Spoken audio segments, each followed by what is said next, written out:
In this problem, we have the following circuit diagram here. We are given some information and then we are asked to find the power L that is absorbed or delivered by our inductor at the instance of time. For inductors, we know we have voltage and current formulas that are different, but we also have a power formula that's derived from it.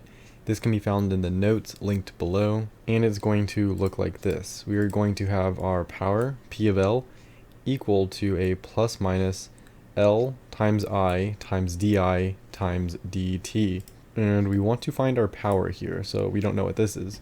We know that our L is a 38 millihenries. We are given this right here. The 10 to the negative cube is just the milli, so we don't have to write that later. This next wording is a little bit confusing, but it's at an instance of time, the inductor has a current of 7.7 amps.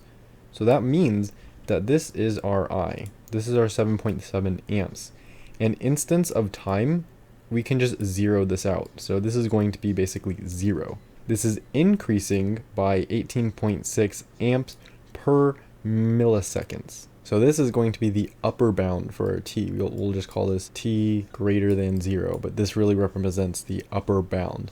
And to get rid of our di dt, in this part right here, we're only going to focus on the I times di dt. We're going to have to do an integral.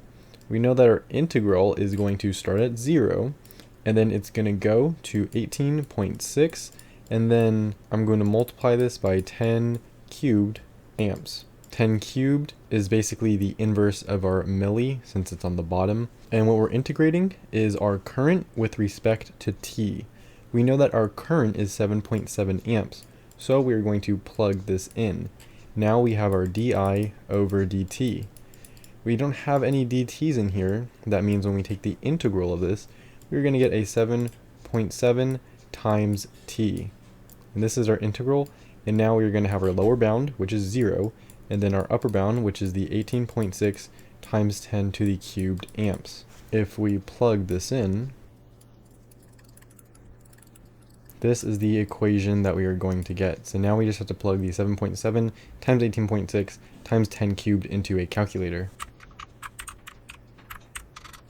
If we do that, we're going to get 143,222. So this is going to be the equivalent of I times di over dt. So our final power equation is going to be 38 times 10 to the negative 3 henries. This is for our L, or inductor, multiplied by our I times di times dt, which we found to be 143,222. And our answer we are going to get as 5,442.36.